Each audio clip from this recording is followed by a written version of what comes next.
terima kasih atas waktu dan kesempatan yang diberikan kepada kami. Kami dari Suku Amanuban untuk mempresentasikan hasil kerja kami dengan judul etnosologi.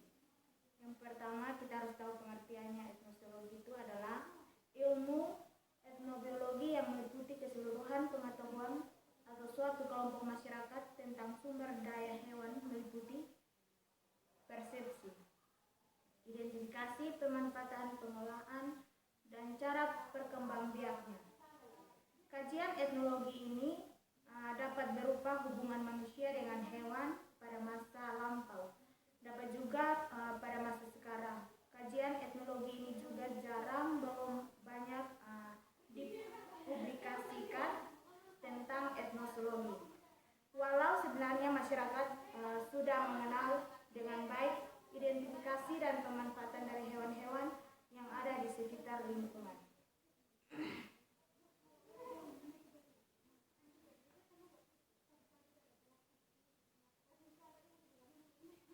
Nah, yang pertama itu hewan-hewan yang dipelihara atau yang dipercayai sejak dahulu. Hewan-hewan yang digunakan adalah yang pertama ayam, yang kita kenal dalam bahasa daerah itu manu.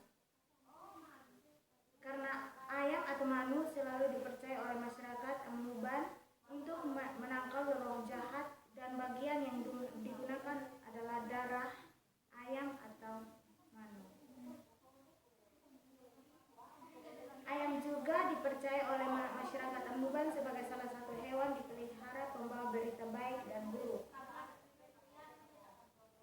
Yang pertama adalah membawa kabar baik, yaitu ayam dipercaya sebagai pembawa kabar baik karena sebelum matahari terbit, ayam akan berkotek berkali-kali membangunkan masyarakat Amanuban yang bertanda kalau hari sudah pagi. Yang kedua, kabar baik. Kabar buruk. Kabar buruk jikalau ayam berkotek di atas jam 6 sore sampai jam 10 malam, masyarakat Amanuban mempercayai kalau kotekan tersebut bertanda kalau ada seorang laki-laki yang akan membawa lari anak perempuannya. Materi yang kedua akan dibawa oleh Mirdian. Baik, materi yang berikut adalah hewan yang dipercayai sebagai pemberi kabar baik atau buruk. Mengapa harus dipercayai? Yang pertama adalah burung hantu atau butuklu. Di hantu atau butuklu adalah salah satu hewan yang dipercayai masyarakat Amanuban untuk hewan yang membawa pesan tersembunyi dari Tuhan, dan hewan ini dikaitkan dengan kehadiran iblis atau setan atau mitu yang tidak sengaja datang untuk memberikan satu pesan, yaitu tanda kematian atau maten. Yang kedua adalah kucing putih atau meo muti.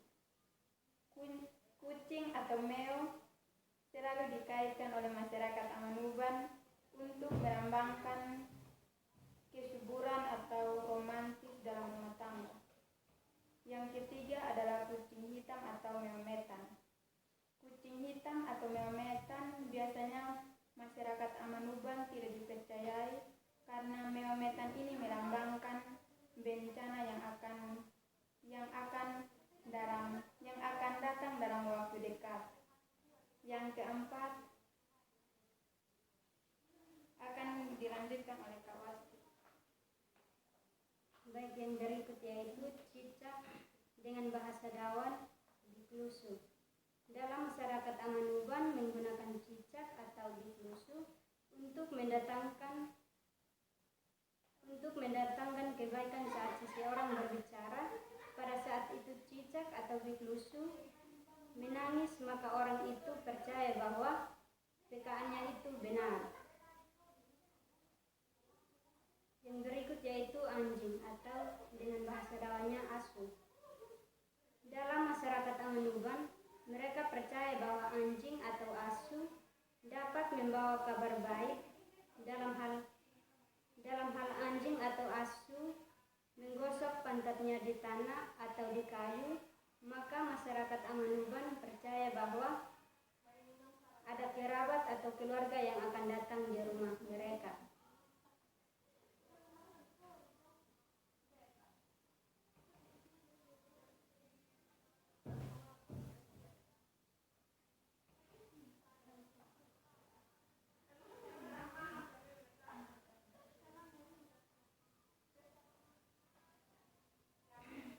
Anjing dalam hal buruk, yaitu anjing dipercaya sebagai salah satu hewan peliharaan yang pembawa kabar buruk, seperti jikalau ada tetangga atau saudara yang akan meninggal, anjing atau asu akan meraung atau kaniu sepanjang malam.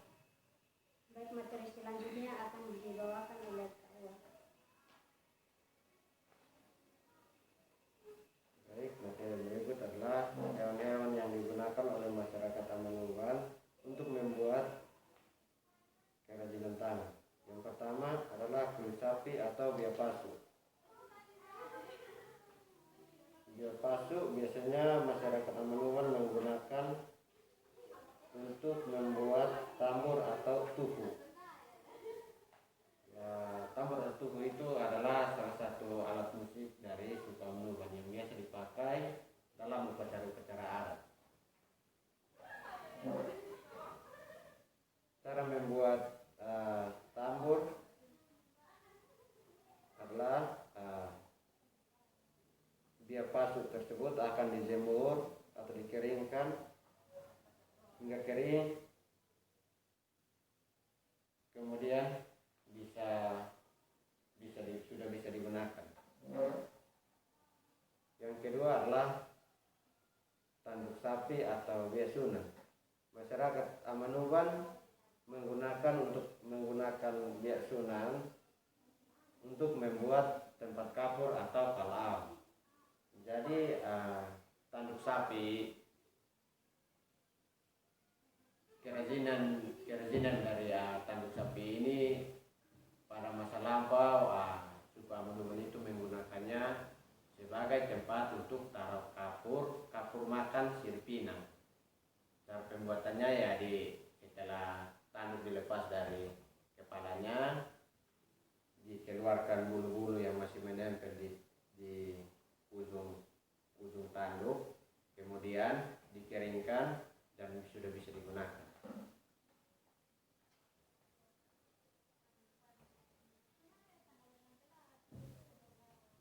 Baik, selain digunakan selain tanduk sapi atau biasunan digunakan sebagai kalau, tanduk sapi juga bisa digunakan sebagai tui atau toa.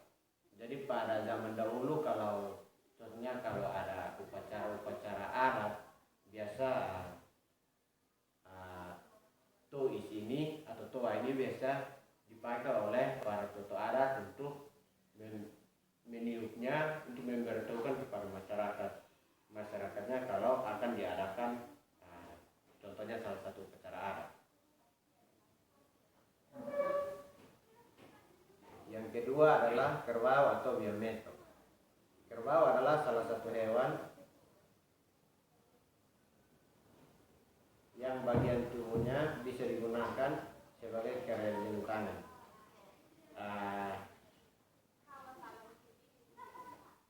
Bagian tubuh yang bisa digunakan adalah bagian tengkorak kepala. Bagian tengkorak kepala ini biasanya digunakan sebagai hiasan dinding. Cara membuatnya adalah kepala kerbau yang setelah sudah dilepaskan dari warnanya itu bisa dibersihkan, dimasak, terus dagingnya itu bisa dikeluarkan, kemudian dikeringkan dan sudah bisa dipakai, dipajang di ruang tamu atau di depan rumah. Berikut